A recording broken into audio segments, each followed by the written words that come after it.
Ikaw ay nasasakdal sa mga kasalanan sumusunod. Una, pagnanakaw. Kagalang-galang na po. Yamang nalalaman na ng nasasakdal ang mga bintang laban sa kanya.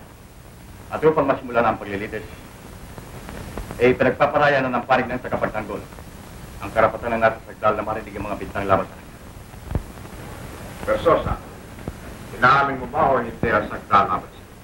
Su señoría, el acusado declara de no ser culpable. Con su permiso, quisiese presentarle... Patutunayan po namin sa hukuman ito na si Padre Versosa hindi na dapat magsusok sa mga binibisag. Magsitigil kayo!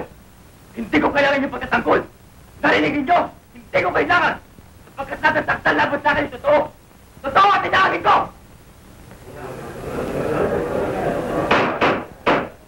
Wala mga pipigil sa akin. Bayan niyo ako. Kahit na matagdagan ang parusa laban sa akin, tatanggapin ko. Hindi ko lang malaman ang hukumang ito. Nananaisip pang mabulok sa bilangguan. Kaya sa bumalik siya sang ina, hindi marunong mag-aruga sa kanyang anak. Sa akin mga kapatid, nanatakmal sa akin. Kaya sila po ng talan. Walang kahiyan. At hindi nito, na walang lugar. Na walang lugar para sa akin. Ayoko na. Kinamumuhay ko kayong lahat! Kayong lahat! Gusto ko lang mamatay! Gusto ko lang mamatay! Iwanan ninyo ako! Iwanan ninyo ako! Ayaw ninyo ako! Iwanan ninyo ako! Matapos nating marinig ang lahat na ipinahayag ng nasasakdal, ay ibig malaman ng hukumang kung anong masasabi ng panig ng kanya. Galang-galang na po. Yamang ang nasasakdal na lang siya ng pahayag ng pag-anis sa bisa laban siya. Binabawi na ng panig ng tagapagtanggol ang mga pahayag nila. Malapit ko ang pag-uusap na naway maging maunaway ng hukumang.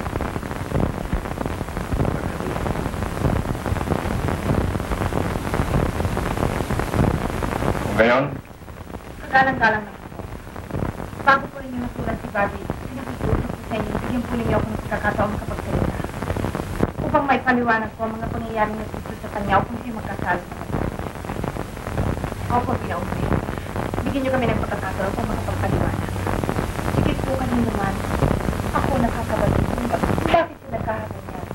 Kinaupo ko. Bastong kayo isang magulang din. Kaya't ako nariniklo at nakikiusap sa inyo. Bigyan pa ninyo kami ng isang pagkakataon. ang inyong hinihiling ay hindi karaniwang nangyayari sa babae. Subalit tayo sa ako'y naniniwala na sa tingin ko ay hindi mapakali. Ginagawad ko sa inyo.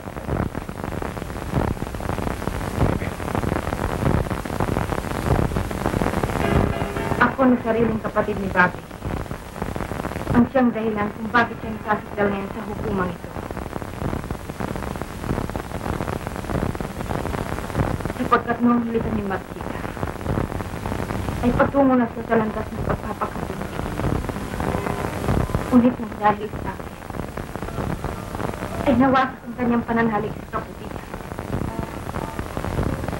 Nasira ang kanyang paniniwala sa isang kaibigang pinagkukulan niya ang kahuli-huli ang pagkasipan.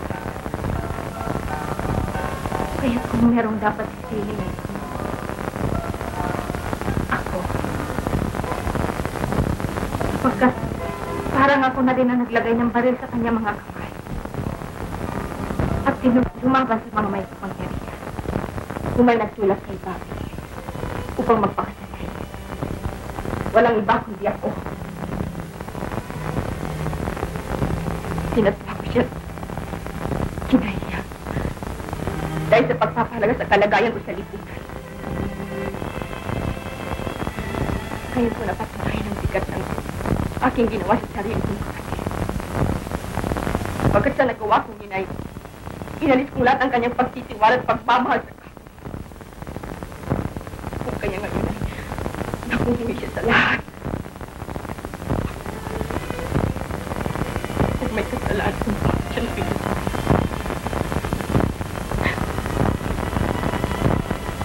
Sa aming lahat, Ginoo ko, pagmamahal ako kay Bobby. Sapagkat akong kauna-unahang sumugat sa kanyang murang puso. Ako na kanyang kapatid na itinamit minahal. Ngunit sa halip, na ako'y maging karapat-dapat sa batas niyang pagtingin. Ako pa ang nagbigay sa kanya ng kahihiyan at pagkasuklan sa sarili niyang dugo. Ako ang dapat na umangkin ang parusa kung meron man. Ako kagalagalan ako. Hindi ang aking mga anak. Hindi sino man ang may kasalanan ng lahat. Kung hindi ako. Kagalan-galan na ako. Kung magkamali sa tunay at magbibigyan ang pagkakas. Sapagkat sabi sa pagkakalayo na ibinigay ko sa aking mga anak. Ang kamalian sa'yo. Kamali ang ginalamin ka. Samantalang tungkulin ang isang mo. Ako'y hindi katatutad. Sa hawak ng lahat ng narinig ko kayo. Kung mayroon mang dapat na mag-usap, ay walang iba kung hindi akong kanilang ina. Kaya dapat inyong hatulad. Para na ninyong awa. Huwag ang aking buntong anak.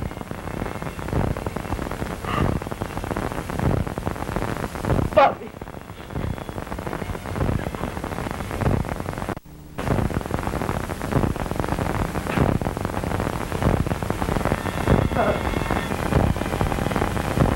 Sorry.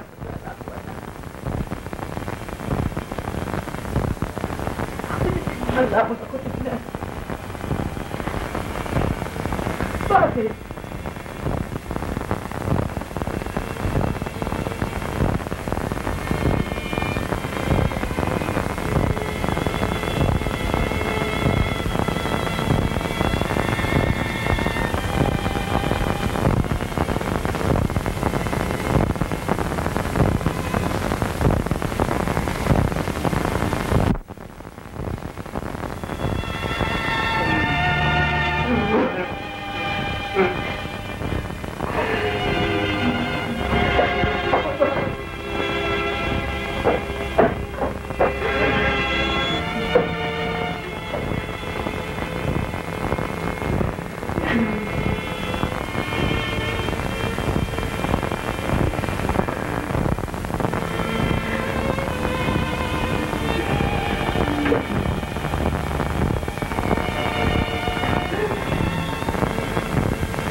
Sa labi ng nasaktan, ay narinig natin ang kanyang pag-amin sa mga bintang laban sa kanya.